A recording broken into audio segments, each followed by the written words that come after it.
Bien, shalom amigos del Morel Eliezer, Centro Educativo Shores en la ciudad de Cleveland, Ohio. Una clase más de nuestro centro. Estamos en el segundo curso titulado, la segunda parte del curso titulado El Mashiach antes del Cristo, según los rollos de Manuel. Y es que 150 años antes de Jesús vemos básicamente casi todos los elementos que luego se van a repetir en los evangelios.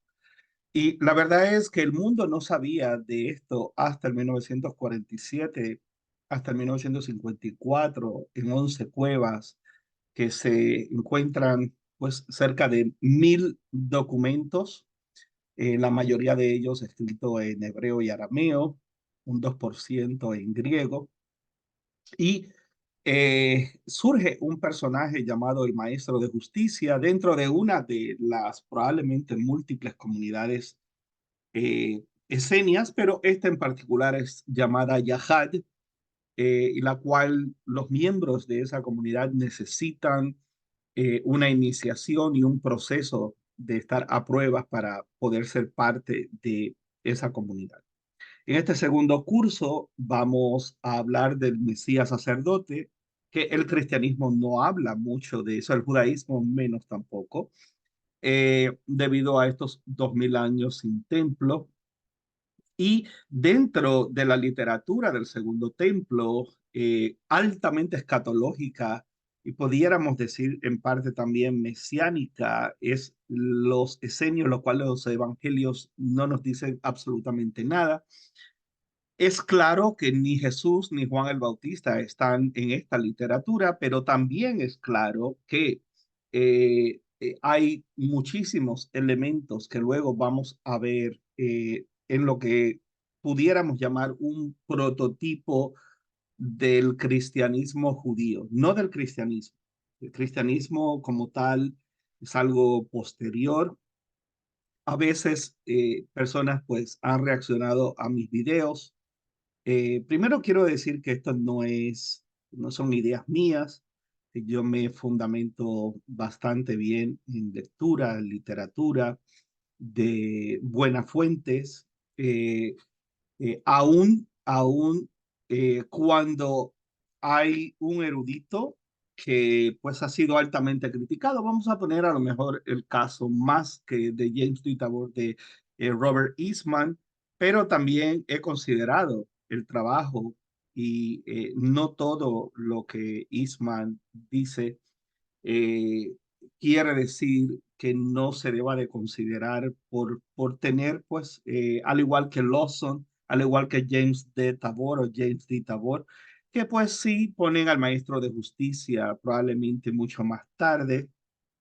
Eh, Hay, entre otros, que hablan de que Jesús probablemente fue hijo de Judas Galileo por las distintas fechas que dan los evangelios, que hay 10 años de discrepancia, pero todas esas cosas las vamos a hablar no como un hecho, sino pues como parte de lo académico, de por lo menos que los estudiantes conozcan lo que hay allá afuera en el mundo académico, y también pues vamos a considerar otros que son altamente reconocidos, eh, y eso es para este segundo curso que comienza el miércoles 7 de febrero y ya pueden ir haciendo sus matrículas. Tuvimos un muy buen grupo, unas 21 personas en la primera parte, y tocamos temas muy importantes sobre el desarrollo del pensamiento fariseo,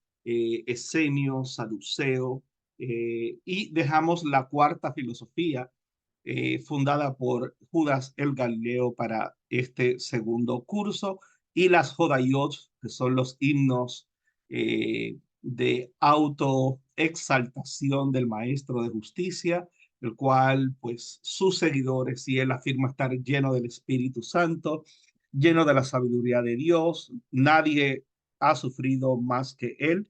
Él es varón experimentado en quebrantos y es lógico que conoce Isaías 53 muy bien, conoce a Daniel y el concepto de uno como el Hijo del Hombre, conoce algunos de los aspectos que vamos a ver en esta clase. Esta clase, pues, vamos a dar como un recuento de temáticas muy importantes que vamos a tocar en este segundo curso. Bueno, el contexto del primer curso como base para la mesianología judía, y esto es muy importante porque muy pocas personas realmente creo que han leído lo suficiente y han conocido lo suficiente. Sí, aquellas personas que están envueltas en el estudio de las ciencias bíblicas, pues sí, definitivamente han escuchado algunas de estas exposiciones, pero también creo que hay una carencia en voy a salir de aquí, ok, de algunos de los eruditos aún muy reconocidos, eh, comparan los evangelios con la literatura de los rollos del Mar Muerto, pero desconocen en parte también la teología de las distintas corrientes mesiánicas y escatológicas. Y, y eso en parte es un factor limitante. Y me voy a explicar. Eh, Necesitamos conocer en realidad desde una perspectiva judía, no comparar la cristología paulina con los rollos del Mar Muerto únicamente, sino también conocer qué realmente creían los judíos sobre el Mesías, y había muchas vertientes, y la función del Mesías, porque creo que eso es determinante. Si vemos la función del Mesías a la luz de compararlo con la cristología, vamos a errar. ¿Por qué? Bueno, porque para muchísimos judíos, Isaías 53 ni tan siquiera era realmente algo conocido. Lo más conocido y la expectativa más popular era el Mesías, hijo de David, el Mesías popular, el Mesías que habría de restaurar el reino, que habría de echar afuera a los hijos de Quitim o a los romanos. Entonces, cuando hablamos de mesianología, estamos hablando de una gran cantidad de interpretaciones y de otros grupos importantísimos como los saduceos que no creían realmente en ninguna de ellas, o probablemente en la davídica, pero no para ese tiempo. Entonces, esto es pero que muy importante. Además, vamos a ver que hay varios pasajes en los evangelios que dice así como dice la escritura, y en ninguna parte de las escrituras hebreas dice lo que afirman en los evangelios que dice las escrituras hebreas. Sin embargo, eso no implica que estén equivocados los evangelistas, porque al estudiar las distintas corrientes eh, e interpretaciones, y sobre todo el editaje tan fuerte que se hizo en las escrituras hebreas, vamos a ver que hay versiones de salmos más antiguos que otros, y hay elementos un tanto que se pudieran considerar un tanto más mesiánicos que otros. Así que por eso pues es súper importante, es vital el tener este conocimiento desde el punto de vista del desarrollo de la teología judía, sin nada que tenga que ver con el cristianismo. Y una vez que ya uno tiene ese concepto, entonces puede realmente desarrollar el resto. Bueno, en primer lugar, en el primer curso estudiamos muchos temas de gran importancia, tales como el desarrollo del concepto sobre el Sheol y el Hades, muy importante. La demonología, porque luego vamos a ver a Jesús como un exorcista. La angelología, porque vamos a ver el maestro de justicia hablando de que él está por encima de los ángeles y que ha sido exaltado por encima de ellos. La expulsión de demonios, porque lo vemos en la literatura de los rollos del Mar Muerto, aunque no haya sido escrito el libro de Tobías, entre otros, reflejan esto, lo cual no es original de Jesús. Habían magos, se le llamaban magos, pero no significa lo mismo, ¿no? Eh, que, que, que en y curanderos también. Y podemos hablar de el creador de los círculos, que era de Galilea, podemos hablar de Janina Mendoza, muy famoso y que sanó 6 niños en una ocasión de una sola familia. Y pues eran gente que tenían este don de sanar. Así que vamos en esta clase a considerar cómo los evangelios unifican muchos roles, distintos roles que estaban en medio del pueblo. Y unos no necesariamente estaban en armonía con otros, pero sí algo que hacen los evangelios es que une al Mesías, une a Elías con el Mesías sacerdotal, el Ben Sadoc con el Ben Jacob, o Ben Joseph, perdón, con el Ben Joseph, que es el sufriente de Isaías 53, con el Ben David, que es el triunfante, eh, y rey. So, todas estos elementos, el cristianismo luego los va a unir. Y eso es lo que vamos a dar como una leve introducción hoy. So, también es que lo que conocemos sobre la yajad de los esenios y el maestro de justicia, la no presencia directa de Jesús o Juan el Bautista en esta literatura, como ya dije, pero sí las muy interesantes y posibles conexiones entre el pensamiento teológico que luego se repite en los evangelios, las cuales ya estaban definitivamente presentes en los evangelios. Perdón, en la Yahad, en los esenios.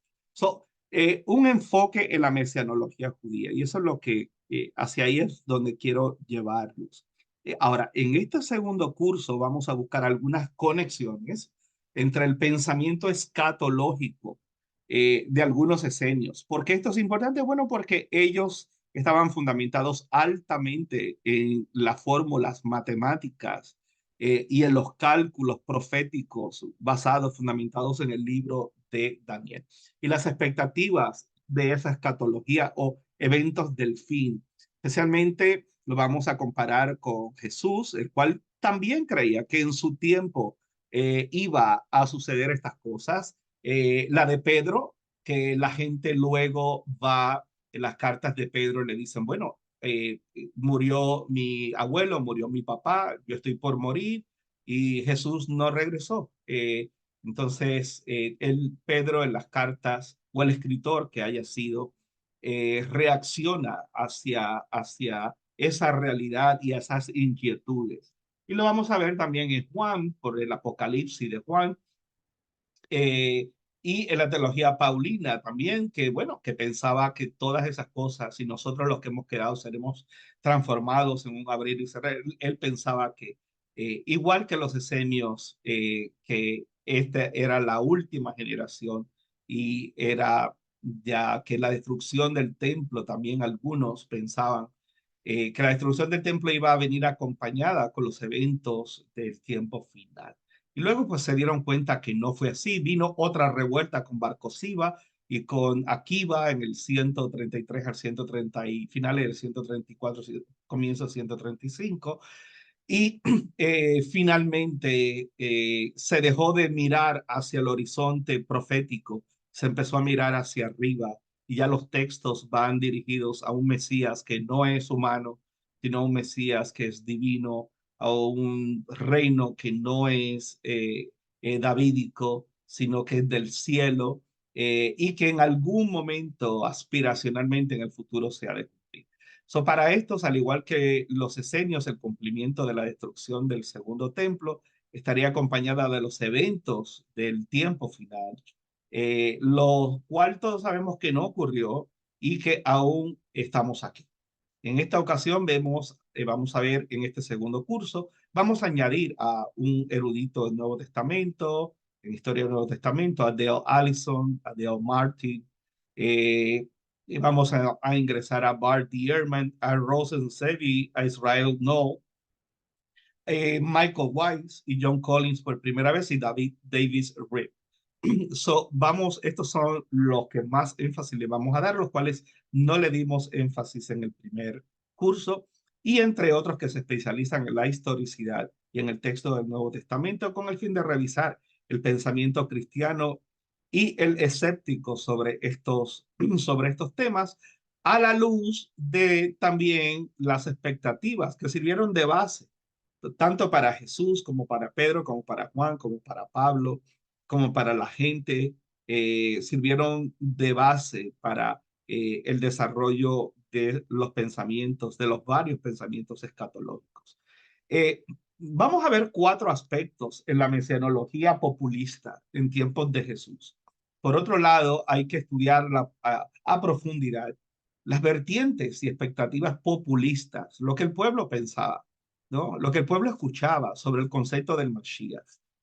Los que no sabían leer, pero que habían escuchado los textos como Tobías, como los salmos de Salomón, como el Isaías, el Apocalipsis de Isaías, como Enoch, entre muchos otros, el libro de la astronomía. Dudo que a lo mejor hayan conocido el manual de conducta, porque eso era algo interno de la Yahad y de el grupo más estricto dentro de los esenios, pero el documento de Damasco sí sabemos que de alguna forma corrió y circuló, debo decir, por varias sinagogas, y eso es muy relevante y es muy importante. So, habían personajes que tenían estas características, pero los evangelios encapsulan en la vida de Jesús, pues el concepto de mago o curandero sanador, al estilo del Galileo Janina y del Galileo Mendoza. El Galileo, pues, Janina Mendoza, y él también el creador de Círculo, que también era de Galilea. Y en este sentido, Jesús es una especie de Hasid, es una especie de ultra piadoso, maestro sanador, maestro moralista. Y esto lo vamos a ver no solamente con Jesús, sino que lo vamos a volver a ver en el judaísmo, lo vamos a ver en el avivamiento de Safed, en contra también del fariseísmo, a pesar de que es el único judaísmo que sobrevivió a la asistencia perdón, a la destrucción del segundo templo, pero vamos a ver un rompimiento enorme y un maestro que arrasó también multitudes y que sanaba y que era muy carismático y predicaba el amor al prójimo, a la gente, el Baal Shem Tov, ¿no? Y vamos a ver cómo el status quo y el poder pues, de las autoridades judías, especialmente con el Gaón de Vilna, se le lanza a una persecución y vamos a ver esto. Y luego vamos a ver también milagros y vamos a ver, si leen el libro de el gran profesor y doctor de varios doctorados en Hasidismo y en el Baal Shem Tov, Arthur Green, quien fue profesor mío en la escuela rabínica también, y de Ariel Mays, especialmente, que ambos escribieron un libro, una serie de libros que se llama eh, estudiando Torah, studying Torah at the table of the Maggid, a la mesa del predicador, refiriéndose al Baal Shem Tov. Muy interesante esa serie del avivamiento de Safed, donde estuvo Alcabetz, estuvo Joseph Caro, estuvo Moshe Cordovero, estuvo el Ari.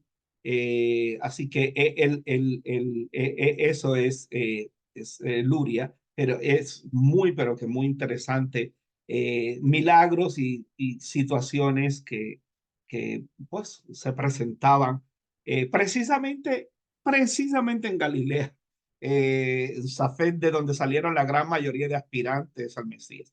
Esto me ha causado a mí mucha inquietud de por qué en Galilea, siendo un lugar tan pequeño y que parecía insignificante, y estoy averiguando, estoy buscando a ver si hay alguna serie de videos sobre por qué de Galilea salieron todos estos aspirantes al Mesías y estos curanderos o estos, no en el mal sentido, estos sanadores, estos predicadores de una filosofía de amor, de moralidad, de ética. Y muy interesante ese tema. Así que vamos a buscar información sobre eso, a ver si hacemos una serie. También, bueno, Jesús como este jasídico, ¿no? Como este maestro itinerante, probablemente trabajaba en distintos lugares, no sabemos, como carpintero o como trabajó en piedra, porque donde vivía realmente ahí era muy pequeño, arqueológicamente sabemos que no debió de haber mucho trabajo, y de alguna forma tenían que vivir. Entonces vamos a ver, lo mejor tenemos que usar un poquito la imaginación y ver considerar algunas cosas. Una segunda credencial, aparte de ser este maestro curandero o sanador, es un maestro de filosofía moral y pragmática, con un lenguaje carismático que la gente pueda comprender y que se sientan identificados con ellos. De los 14 aspirantes a ser el Mashiach, el Mesías, los cuales vivieron durante la niñez de Jesús, solamente si vamos a la historia, el año que muere Herodes el Grande, 4 de ellos vinieron. Jesús se crió en medio de un pueblo y en medio del conocimiento de que esto era algo normal y de que había una fuerte expectativa mesiánica. Jesús no sale de la nada. Y por eso es muy importante ponernos en este contexto y salirnos un poco de los eruditos cristianos de cómo ven estos textos e introducirnos un poco más a cómo en la Universidad Hebrea de Jerusalén, eruditos como Russell Sevi, como Israel No, entre otros, visualizan esta perspectiva, ¿no? Así que eh, vemos también que la gente estaba abierta y sedienta a las ideas mesiánicas, pero no a una sola, a varias. Y eso es lo que queremos también traer, porque aparte de eso, en el tiempo de la niñez de Jesús, sea en el nacimiento o sea que ya Jesús tenía alrededor de unos 12 años de edad cuando surge, dependiendo de la fecha que tomemos, porque los evangelios presentan dos fechas que están muy lejanas una del otro. Ya Jesús, si tomamos la segunda, ya Jesús tiene casi 12 años. Si tomamos la primera, pues estamos en medio de la primera revuelta mesiánica contra Roma con Judas el Galileo. Y luego de la muerte de Herodes, cercano también a, dependiendo de la fecha que tomamos de estas dos, a la niñez de Jesús, vamos a ver estos cuatro Mesías. Esto es algo muy, pero que muy presente y también es el nacimiento de la cuarta filosofía, que la vamos a ver en este segundo curso, que son los celotes y los sicarín, o bueno, los sicarios diría, ¿no? Los cuales todos aquellos que cooperaban con Roma, pues esta gente se encargaban de atacarlos. Así que, y vemos que surge este mensaje de sed de justicia y estaremos estudiando este fenómeno en esta segunda parte a lo largo de toda la historia judía, pues se repite en cierta forma y solo tenemos que recordar al Baal Shem Tov, al Gaón de Vilna y también al gran chasco que pasó el judaísmo. El cristianismo ha tenido varias personas que han afirmado ser el Mesías o que el Mesías viene, como los adventistas, los testigos de Jehová. Y tenemos como muchos grupos cristianos han fallado en todas estas aspiraciones y han dicho no nos hemos equivocado de la fecha, nos hemos equivocado del evento, lo cual es lo más común y lo vamos a ver también en el caso de Jesús y aún en los evangelios, cómo hay una transformación donde ya para el tiempo de Juan ya no es un Jesús judío, ya no es un Jesús maestro, ya no es no, ahora es el Hijo de Dios, es antes de Abraham, es Dios encarnado, es algo completamente distinto, precisamente pues porque todas estas cosas políticas y en la región van a ir cambiando también y trayendo una gran influencia de cómo este mensaje sobrevive a la realidad de que no tuvo su cumplimiento cuando se dijo.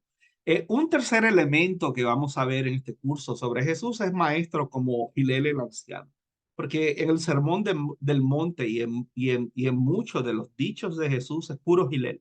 Ya Hillel había hablado en particular, y lo vamos a ver también el maestro de justicia también, a pesar de que su mensaje no se compara en ciertos sentidos, todo lo contrario al de Jesús. Pero por otro lado, sí, los hijos de la luz, los hijos de las tinieblas, pero también tenemos que tomar en consideración que Jesús va a decir cosas que no están en las escrituras hebreas, pero que sí el maestro de justicia la dijo, de que amaran a los hijos de la luz y odiaran a los hijos de la oscuridad. Y vamos a ver en los evangelios que Jesús dijo, escuchasteis que fue que se decía o se dijo que odien a vuestros enemigos. Eso no aparece en ningún lado en las escrituras hebreas, pero sí, sí, de alguna forma que no sabemos, eso sí, definitivamente se encuentra en la literatura, en el manual de conducta de los esenios, de la Yahad, el documento de Damasco, se encuentra también algo de eso en las Jodayot del maestro de justicia. Eso sí está ahí. So, de alguna forma, conceptos como ríos de agua viva que los menciona Jesús, todas esas cosas las vamos a ver en este segundo curso que no aparecen en ningún lado en las escrituras nuestras, en el Tanaj. Sin embargo, sí aparece en la literatura casi contemporánea por unas décadas con Jesús. So, el mensaje de Jesús en el Sermón del Monte es muy Hillel, uno de los más sensibles y respetados sabios de Israel, e inclusive es imposible que los fariseos hubieran estado en el juicio de Jesús en una noche tan importante como el Erev del Seder de Pesach, y mucho menos pensar que dos grandes del judaísmo, fariseos, estuvieran presentes, el nieto de Hillel el anciano, de este Hillel que estamos hablando, y de Yohanan ben Zakkai, que estaría joven, a lo mejor comenzando su servicio como una de las autoridades a nivel del Sanedrín. ¿Por qué el judaísmo afirma que los fariseos no estuvieron presentes? Y cuando digo el judaísmo, no como religión, sino exponentes judíos, eruditos, porque los mismos evangelios, luego más tarde, cuando Pedro es arrestado, y en el caso de Pablo, ambos hablan a los fariseos y son absueltos por los fariseos, especialmente por Gamaliel, de la descendencia de este que estamos hablando, de Hillel el anciano, debido a que los fariseos sí reconocían a los ángeles, reconocían que estaba bien que alguien dijera que era el Mesías, e inclusive le daban la bienvenida a candidatos mesiánicos porque habían sido muchos, fueron 14, incluyendo con Jesús, y los fariseos estaban inclusive que el Mashiach sería llamado Hijo de Dios. Lo cual para los saduceos afirmar tal cosa pues era realmente herejético y era algo terrible y digno inclusive de la pena de muerte. So, cuatro aspirantes mesiánicos en un año, y eso ya lo hablé. Por otro lado, después de la muerte de Herodes, algunos se autocoronaron como Mesías, todos en el área de Galilea. Y esto toma lugar cerca del nacimiento de Jesús, como ya lo dije.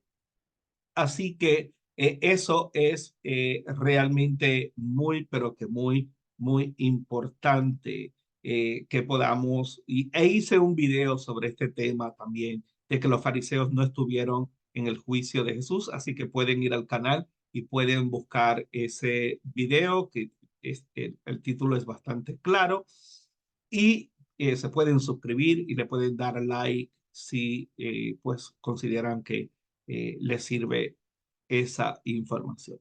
También está el caso de Jesús como exorcista, y esa foto que está atrás es cuando Asmodeo, que es un demonio de la sexualidad y de la lujuria, un demonio persa, es echado fuera en el libro de Tobías, y Sara, su hija, pues seguía virgen y este demonio había matado a 7 de sus maridos el día de la boda, implica como si este demonio realmente la acechara y tuviera relaciones con ella y eh, eh, viene Tobías y realmente pues hay un exorcismo por medio de órganos de un pez y es echado afuera eh, y expulsado a Egipto, donde el arcángel Miguel básicamente lo encadena. Y también en los salmos de Salomón, especialmente en el capítulo 17, vamos a ver también algunas de estas credenciales que estamos hablando sobre que el Mesías tendría estas credenciales. Ahora, esto es sumamente importante porque desde la perspectiva judía, eh, todas estas cosas son mesiánicas y no necesariamente implican que el Mesías tenía que ser eso. Esa es la idea y el desarrollo de la idea del Mesías. No es un cumplimiento profético. Y es ahí donde el judaísmo y el cristianismo se separan grandemente, porque, por ejemplo, para el Mesías, para el concepto judío, el judaísmo no necesita un salvador. Es imposible. Nunca se ha hablado de un salvador del alma y absolutamente nada de esas cosas. Como decía en un video ayer, ni a un Dios mismo puede cambiar a una persona a menos que la persona en su libre albedrío escoja ser cambiada. Dios ofrece la oportunidad, pero el concepto del Mesías que debemos, de todos los conceptos de Mesías, que hay y toda la literatura que tenemos fuera de los evangelios implica y en todas las escrituras hebreas no hay tal cosa como un Mesías salvador o como un Mesías. Lo que hay es arrepentimiento del pueblo voluntario, no de todos, y realmente pues salvación de los enemigos y a nivel de batalla, no a nivel de una soteriología del alma, una salvación del alma. Eso no es apoyado en ninguna parte por las escrituras hebreas, como lo dice la cristología paulina. Bueno, quería dar esta introducción, lo cual vamos a hablar en la primera clase de esto en detalles y vamos a entrar de lleno en el Mesías sacerdotal. Ya hablamos del Mashiach ben Yosef, ya pusimos algunos videos del Mashiach ben Yosef, el cual se ha de manifestar en el tiempo final, el cual ha de sufrir y de morir en batalla en el tiempo final y va a ser traspasado. Así que, lógicamente, los evangelios citan de forma muy errada a Zacarías, capítulo 12. Tendríamos que leer todo Zacarías para comprender realmente lo que realmente está diciendo y lo que el hebreo dice, ¿no? Así que, pero eso lo vamos a tocar en su momento. Nuestro énfasis es el maestro de justicia, es el protocristianismo judío, no el protocristianismo que vemos en Hechos y en la teología paulina. ¿A qué me refiero con eso? Bueno, que Jesús murió, que su hermano tomó control, que luego su hermano muere en el templo y luego vamos a ver que su primo toma el liderazgo y así sucesivamente y que los padres de la iglesia a esa expresión de grupo de Jesús mesiánico básicamente los cataloga de enemigos de Pablo, de herejes, enemigos de las doctrinas principales del cristianismo más adelante y por eso vamos a ir a Clemente, a Irineo, a Epifanio, a Hipólito de Roma, a Egésipo, vamos a ir a Clemente, vamos a ir a las pseudo clementinas, vamos a tratar de reconstruir el lado y las influencias probablemente del pensamiento mayoritariamente de los esenios en estos grupos que luego van a surgir, que al final van a ser la ortodoxia cristiana con los siglos y bueno, y todo va a tomar un camino distinto. Así que esa ha sido la clase de hoy. Le invitamos para este curso, para que hagan sus matrículas, para que no se lo pierdan. Estos cursos quedan grabados, reciben un certificado, reciben un PDF, reciben libros de texto y son 4 miércoles por 2 horas, 8 horas de clase y una serie de videos como este que ponemos y de los cuales le damos quizzes y exámenes le damos pues lógicamente eh, las fuentes de todas estas informaciones, como lo hemos hecho, pues que mencionamos de dónde sale cada uno de los libros. Hablamos del libro de la astronomía, hablamos de los Salmos de Salomón, hablamos de Tobías, hablamos de Jubileos, hablamos del documento de Damasco, hablamos, bueno, de básicamente de todas estas fuentes. Un abrazo para cada uno de ustedes, el Morel Eliezer, Centro Educativo Shoresh. Favor de suscribirse y de darle like a el video y con mucho gusto vamos a continuar trabajando para llevarles una educación judía de excelencia. Hasta la próxima, inshallah.